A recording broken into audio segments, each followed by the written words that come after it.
शशि रंजन में आप सभी का स्वागत है। आज हम लोग मिथुन राशि जुलाई 2026 कैसा रहेगा, इसी की आज हम लोग चर्चा करेंगे। यह राशि आपके चंद्र राशि पर आधारित है। अगर आपकी राशि मिथुन है तो ये वीडियो बेहद ही महत्वपूर्ण आपके लिए है। जुलाई के महीने में ग्रहों का गोचर इस प्रकार है। सूर्य आपके लगन से, गुरु शुक्र बुध आपके द्वितीय भाव से, केतु आपके तृतीय भाव से, राहु नवम भाव से, शनि दसम भाव से और मंगल द्वादश भाव से गोचर कर रहे हैं। कुछ ग्रहों का राशि परिवर्तन भी होगा। शुक्र जो है वो 5 जुलाई को सिंह राशि से गोचर करेंगे। बुध आपको 7 जुलाई को अपने ही राशि मिथुन राशि से गोचर करेंगे। सूर्य आपको 16 जुलाई को कर्क राशि से गोचर करेंगे और बाकी मंगल पूरे महीने आपके द्वादश भाव में रहेंगे, वृषभ राशि में ही रहेंगे। और बाकी शनि भी रहेंगे अपने। 27 जुलाई को शनि वक्री हो रहा है। तो क्या आपके जीवन पर यह प्रभाव पड़ेगा, इसी की आज हम लोग चर्चा करेंगे। पहले स्वास्थ्य की अगर बात करें तो 7 जुलाई तक तो स्वास्थ्य आपका अच्छा रहेगा। 7 जुलाई के बाद थोड़ी सी आपकी भाग दौड़ हो सकती है, पैरों में कमर में दर्द हो सकता है, थोड़ा आप गुस्सैल स्वभाव के हो सकते हैं क्योंकि सूर्य बैठे हुए हैं, जिससे थोड़ी सी नींद में कमी या बीपी बढ़ना ये सब हो सकता है। लेकिन मंगल की दृष्टि 6ठे भाव पर पड़ रही है तो मंगल आपके लिए बचा रहे हैं। अगर संतान, शिक्षा और प्रेम प्यार की बात करें तो ये पंचम भाव से देखा जाता है, जिसके स्वामी शुक्र 5 जुलाई को आपके तृतीय भाव से गोचर कर रहे हैं। तो 5 जुलाई तक का समय तो बहुत ही महत्वपूर्ण है, संतान के लिए भी, शिक्षा के लिए भी। अगर कोई एग्जाम है या कहीं एडमिशन लेना है तो ये आपके लिए अच्छा समय है। प्रेम प्यार के लिए भी ये समय बहुत अच्छा है। लेकिन 5 जुलाई के बाद जब तृतीय भाव में आएंगे और केतु के साथ आएंगे तो थोड़ी सी पहले की अपेक्षा उतना आप कंफर्टेबल महसूस नहीं करेंगे। थोड़ी सी परेशानियां इन सारी क्षेत्रों में आपकी हो सकती है। संतान को लेकर चिंता हो सकती है, शिक्षा में भी थोड़ी सी उतार चढ़ाव हो सकता है, प्रेम प्यार में भी थोड़ा सा अनबन की स्थिति हो सकती है। यथावत सामान्य रहेगा आपका जुलाई का महीना इन विषयों पर। अगर वैवाहिक जीवन की बात करें तो वैवाहिक जीवन आपके सप्तम भाव से देखा जाता है और सप्तम भाव के स्वामी गुरु द्वितीय भाव से गोचर कर रहे हैं, अच्छे पोजीशन में है। वैवाहिक जीवन तो बहुत अच्छा रहेगा आपका, इसमें कोई दो मत नहीं है।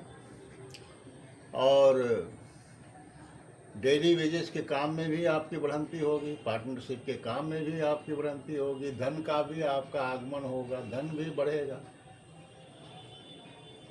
आय के स्रोत भी बढ़ सकते हैं। अगर भाग्य की बात करें तो भाग्य नवम भाव से देखा जाता है और नवम भाव के स्वामी शनि आपके दसम भाव से गोचर कर रहे हैं। तो कर्म के क्षेत्र में आप भाग्यशाली हैं, आपका भाग्य का साथ मिलेगा कर्म के क्षेत्र में।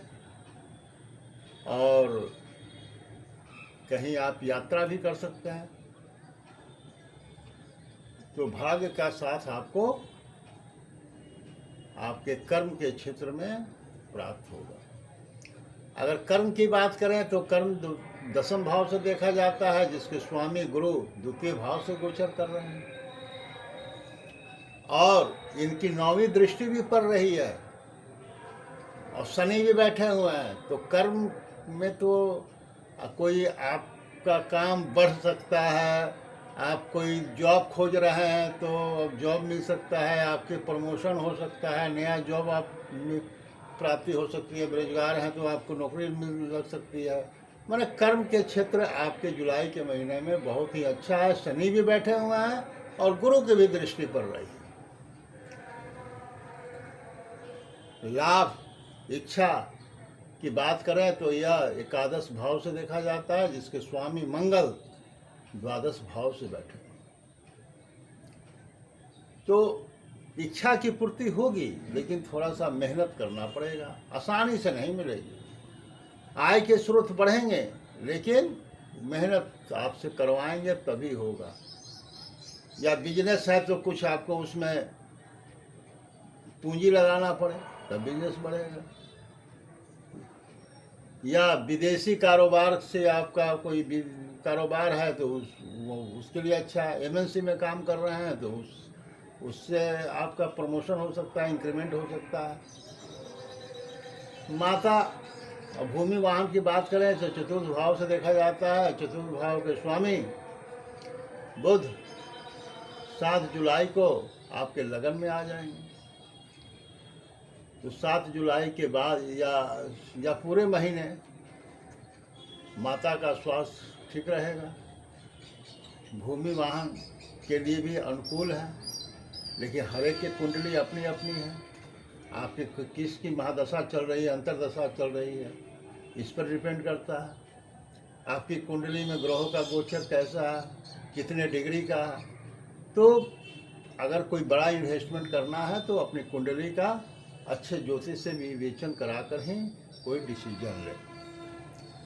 जो भी थोड़ी बहुत परेशानी है उससे दूर करने के लिए सबसे पहले तो आप गणेश जी की पूजा करें, बुधवार को दुर्वा चढ़ाएं, सूर्य उगते हुए सूर्य को जल दें, हनुमान चालीसा का डेली पाठ करें। आप पर ना तो शनि की कोई अढ़ैया है, ना तो सरस्वती है। तो